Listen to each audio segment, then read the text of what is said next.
Hello everyone and welcome to Unacademy. मेरा नाम है शिवांगी गौतम और आज की क्लास में मैं डिस्कस करने वाली हूँ about a very important announcement और rather a very important and specific statement जो ममता बनर्जी ने दिया था with respect to the GST bill.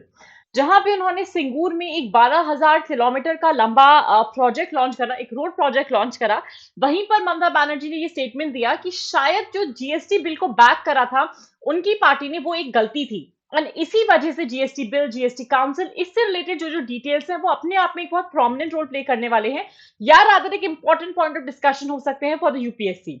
अगर हम बात करें ये इशू न्यूज में क्यों था, किस कारण की वजह से था, रिसेंटली वेस्ट बंगाल की जो चीफ मिनिस्टर है ममता बनर्जी, उन्होंने ये एडमिट करा रादर कि जीएसटी बिल को सपोर्ट करना उनकी काफी बड़ी गलती थी, उनकी पार्टी की रादर काफी बड़ी गलती थी। जहां पे उन्होंने ये क्लेम करा कि सेंट्रल गवर्नमेंट ने स्टेट को डिप्राइव करा हुआ है उसके शेयर से which had to be collected, वो अभी तक कलेक्ट नहीं हो पाया है। अगर हम बात करें एक बैकग्राउंड का, किस वजह से ये न्यूज में था, क्या था जीएसटी बिल जिसको टीएमसी ने बैक करा, जिसका अब ममता बनर्जी बोल रहे हैं कि apparently that was not that good a decision. तो जीएसटी को लॉन्च किया गया था जुलाई 1 2017 को हिंदुस्तान में, जहां पे इन प्रिंसिपल सपोर्ट मिला था मोदी गवर्नमेंट को फ्रॉम द टीएमसी। इसको इंट्रोड्यूस किया गया था वन नेशन वन टैक्स के अंडर, जहां पे ये बोला गया था, रादर स्टेट्स को ये प्रॉमिस किया गया था कि आधा जो भी जीएसटी अमाउंट कलेक्ट किया जाएगा वो कंसर्न स्टेट को जाएगा, रेस्ट हाफ सेंटर को जाएगा। अब अगर हम जीएसटी की बात करें तो जीएसटी इतना इंपॉर्टेंट बिल क्यों था, क्या था ये वन नेशन वन टैक्स का रेजीम, किस वजह से हमको जीएसटी को पढ़ना जरूरी हुआ। ये एप्लीकेबल होता है सप्लाई साइड पे, अगर हम इसके प्रोमिनेंट फीचर्स की बात करें, यानी जो आपूर्ति वाली साइड है ये वहां पे अप्लाई होता है। एक डेस्टिनेशन बेस्ड टैक्स है, मतलब आपको अलग अलग जगहों पे नहीं देना पड़ेगा, जिस जगह पे ये आपका प्रोडक्ट जाएगा वो वहां पर you will be paying the tax. Dual GST का जो सिस्टम आया था, जहां पे सेंटर ने बोला कि सेंटर और जो स्टेट्स है साइमल्टेनियसली कॉमन बेस पे टैक्स को लेवी किया जाएगा। इसी के साथ साथ जीएसटी रेट्स को म्यूचुअली डिसाइड किया जाएगा। ऐसा नहीं होगा कि सेंटर का बोलबाल कुछ और होगा, स्टेट का बोलबाल इसमें अलग होगा। रादर दोनों म्यूचुअली इंक्लूसिव तरीके से डिसाइड करेंगे इस टैक्सेशन के बारे में, और फिर ये टैक्स लागू किया जाएगा। लेजिस्लेटिव बेसिस की अगर हम बात करें जीएसटी के, तो ये क्या था, हिंदुस्तान में जीएसटी को इंट्रोड्यूस पहली बार जब करा गया था वो 2014 में ये बिल आए थे, द 122nd अमेंडमेंट बिल, जहां पे अप्रूवल मिला 2016 में, लागू हुआ 2017 से, और रीनंबर किया गया था इसको in the Rajya Sabha statute as the 101st amendment act of 2016, जिसके मेजर प्रोविजन थे कि भैया सेंट्रल जीएसटी जो होगा वो एक्साइज ड्यूटी, सर्विस टैक्स, इन सबको कवर करेगा। स्टेट जीएसटी जो होगा वो वीएटी, लग्जरी टैक्स, इन सारे टैक्सेस को कवर करेगा। एक इंटीग्रेटेड जीएसटी को लेकर आया जाएगा for the inter state trade system, जहां पे जो आईजीएसटी होगा पर से एक टैक्स नहीं होगा, लेकिन हाँ कोऑर्डिनेट होगा, एक कोऑर्डिनेशन का सिस्टम बनाया जाएगा स्टेट और यूनियन के टैक्सेस के बीच में। ऐसा नहीं होगा कि स्टेट या जो सेंटर है आपस में लड़े जा रहे हैं, आर्ग्यू करे जा रहे हैं किसी ना किसी रीजन की वजह से। आर्टिकल 246A, ये आर्टिकल अपने आप में एक बहुत प्रोमिनेंट रोल प्ले करेगा अगर हम बात करें from the point of view of the polity examination, जहां पे स्टेट्स को ये पावर दिया गया है कि वो डिटरमिन कर सकते हैं द गुड्स एंड सर्विसेज से रिलेटेड कौन सा टैक्स है। अब जीएसटी पढ़े और जीएसटी काउंसिल की बात ना करी जाए, जिसकी वजह से हमेशा सेंटर और स्टेट में लड़ाई चलती है, वो तो पॉसिबल ही नहीं है। तो जीएसटी काउंसिल का आर्टिकल 279A में मेंशन किया गया है, जहां पे जीएसटी काउंसिल को बनाया जाएगा by the president of the India. वो गवर्न करेगा जीएसटी को और एडमिनिस्टर भी करेगा। The finance union finance minister will be the chairperson, जहां पे हर स्टेट गवर्नमेंट से मिनिस्टर्स को नॉमिनेट किया जाएगा।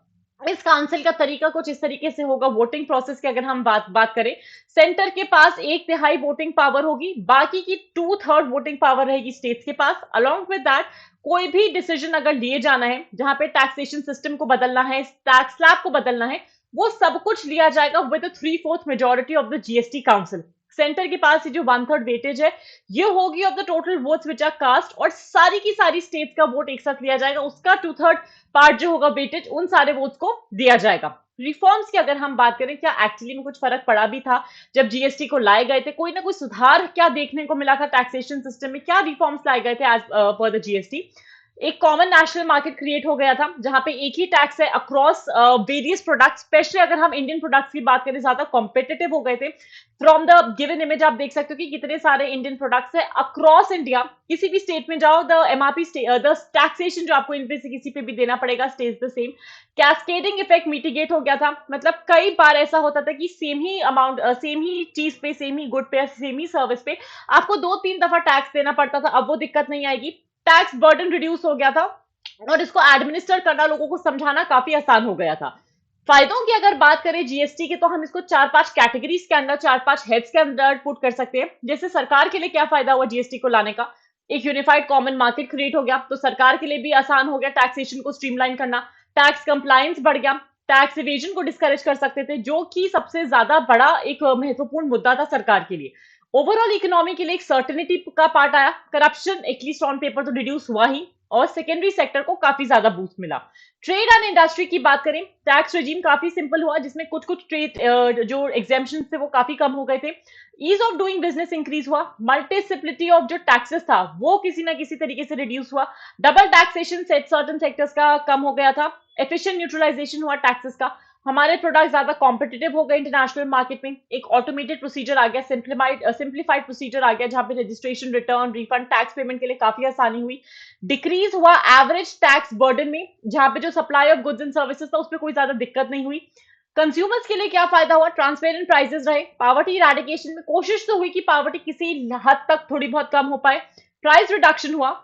टैक्स स्टेट्स के लिए फायदा हुआ कि भैया टैक्स बेस उनका बढ़ गया, इकोनॉमिकल एम्पावरमेंट मिला स्टेट्स को, because they were given a equal share, आधा आधा बढ़ता है जीएसटी स्टेट्स और सेंट्रल के बीच में, इन्वेस्टमेंट इनहांस हुए और कंप्लायंस बढ़ा। लेकिन एवरीथिंग इज नॉट गोल्ड अगर हम बात करें, क्योंकि इतना ही आसान नहीं था, देवर अ लॉट ऑफ चैलेंजेस, चुनौतियां भी थी जो बहुत सारे जीएसटी के साथ आई। क्रॉस यूटिलाइजेशन, जहां पे सबसे बड़ी दिक्कत आई कि जो स्टेट का जीएसटी होता है और जो सेंट्रल का जीएसटी होता है, इनमें जो आपस में दिक्कतें आ रही थी, as a result of that वो क्रॉस यूटिलाइज नहीं हो पाता था। रेवेन्यू लॉस काफी ज्यादा हुआ अगर हम बात करें, जहां पे स्टेट्स ने अपना सब बहुत सारा रेवेन्यू को लूज करा, जो कि काफी बड़े उनके लिए काफी नेगेटिव, एक आप बोल सकते हो एक नेगेटिव स्टैंड था। जो रेवेन्यू न्यूट्रल रेट था उसमें दिक्कतें आई कि हाई रेट हो गया to compensate the revenue collected, क्योंकि बहुत सारे टैक्सेस हो गए जहां से रेवेन्यू कलेक्ट कर सकते थे। फिजिकल ऑटोनॉमी कम हो गई स्टेट्स की, क्योंकि they had to depend on the centre. Additional cess जो लेवी हो गए थे वो अलग चीज, एक अलग बर्डन आया स्टेट्स पे, कंज्यूमर्स पे। और सक्सेस फैक्टर्स की अगर हम बात करें, political consensus, technology, capacity of tax officials, ये बहुत सारी चीजें थी जीएसटी के सक्सेसफुल होने में। लेकिन समवेयर और the other the officials weren't that compliant, the consumers weren't that compliant, और नए regime, नए टैक्सेशन को अडेप्ट करने के लिए हमेशा दिक्कत आती है, उस चेंज को एक्सेप्ट करना हमेशा हर किसी के लिए इशू होता है, and as a result of that GST has come with its own bucket of challenges as well. So before I wind up, a quick reminder to like the video, subscribe to Unacademy UPSC Unstoppable, and we will continue to share such informative videos with you. Thank you so much, and that was it from my end for this particular class. Thank you and have a fantastic day everyone.